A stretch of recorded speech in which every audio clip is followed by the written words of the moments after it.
Does your kid ever argue with a multiple choice question like it's up for debate?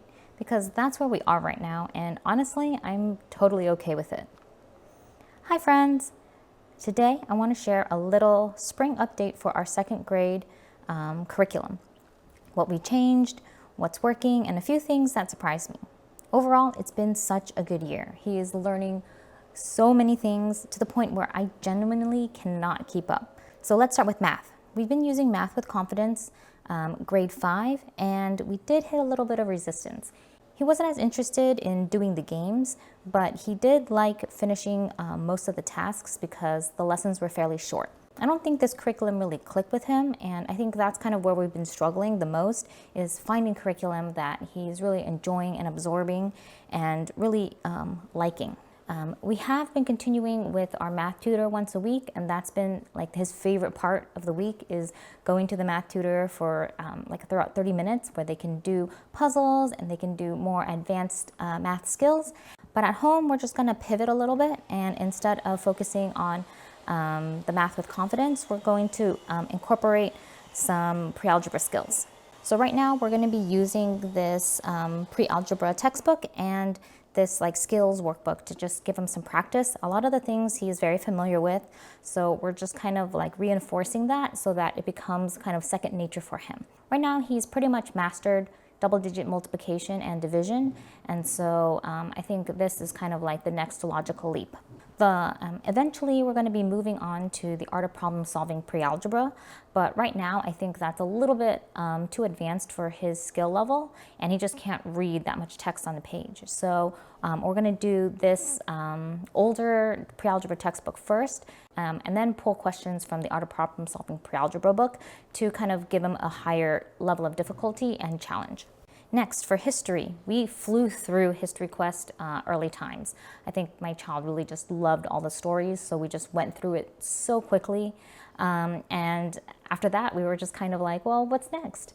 I decided to supplement with a couple of encyclopedias and other supplemental materials, but in terms of this kind of everyday read aloud type of book, I decided to choose The Other Ancient Civilizations by Raven Todd Da Silva. I think this is a great complement to the History Quest book because it does encounter a lot of other civilizations that aren't usually talked about, and they're a lot smaller, and they're just as interesting. And so I think it reads a little bit similarly to the History Quest book because it provides a short vignette or story at the beginning, and then it dives into the more factual information about the civilization in general. And then from there, we can use that as a jumping off point to explore deeper. I love that he is really enjoying history. And not only that, he understands it so much better when we connect it to real life. So when we go to museums or different places in the world and we just talk about it, he sees the connections, and it starts to put all of these things together. And that way he has a richer and fuller understanding of history and how he can interact with it in real life. So for language arts, we finished Grammar Galaxy Volume 2 Protostar, and he really loved it. He loved the stories, and the activities weren't too difficult, and so we really flew through this book. I find that reading the stories is kind of lengthy and a little bit more involved than just kind of doing regular grammar practice. But since the stories really engage him and get him really interested in doing grammar, I think this is kind of worth it for me, because even though it's a little bit more work on my end to read the story or to have him read the story, I think in the end the benefit is much better because he retains his interest in doing grammar.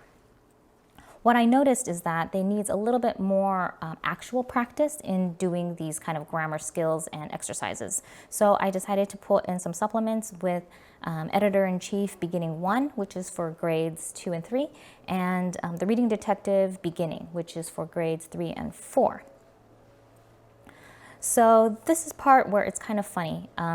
For Reading Detective, he's actually been struggling quite a bit because he does not like the multiple choice questions at all.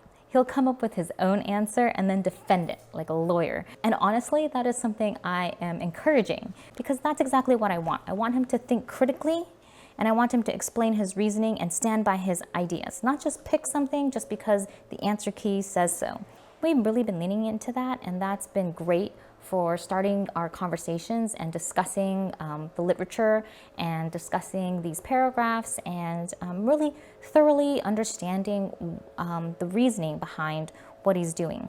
And the thing I really like is that he's really putting a lot of thought into his reading, and he's really applying the skills that he's learned so that it's not just basic comprehension questions, but he's moving up to higher levels of thinking, which I highly, highly support. Now, for STEM and his kind of other interests, we have been doing some coding on CodeMonkey, which has been great. He's been learning how to do all sorts of things like functions and basic commands, and just kind of learning to code his like small, simple games.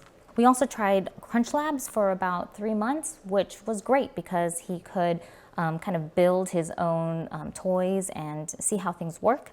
And that's been fun, but it was more like short-term entertainment rather than something like a long-term skill. The videos were great, but I think like just after he builds the projects, it kind of gets forgotten. And so I think he actually enjoys creating his own things way more than following instructions. So that's just something I want to encourage more. So while Crunch Labs was fun for a while, I think we're just going to take the skills and the ideas and the concepts that he's gotten from it, and we're going to apply it in other ways. Right now, he's been obsessed with the Artemis II space mission. We've just been following it at home. And not only that, we're just trying to set up something really special for him. We're going to try to do an informational interview with a friend of ours who works at Blue Origin as an engineer. I'm hoping it works out because I think hearing directly from someone in that field would be such an amazing experience for my child. At first, he really wanted to be an astronaut, but then he later changed his mind and he said, I'd rather build the rockets that send the astronauts to space. So I think this is just kind of right up his alley to kind of understand more what life is actually like if you're working as an engineer for one of these cool space companies. And finally, his reading. I just cannot keep up. He reads books so fast, especially on his Kindle, that unless it's a series, like we don't even download it anymore because he just goes through them so quickly. So I'm trying to do my best to give him a wide range of books to read and also have time for some fun things as well. So that's our spring update. So there's been a couple pivots. We're just following his interests and trying to balance the structure and flexibility, and it's just been really interesting to watch everything come together. And if you're doing anything supplemental or you're doing homeschooling for your gifted child, I would love to know what's working for you. And I just want to thank you so much for being here, and I'll see you in the next one. Bye.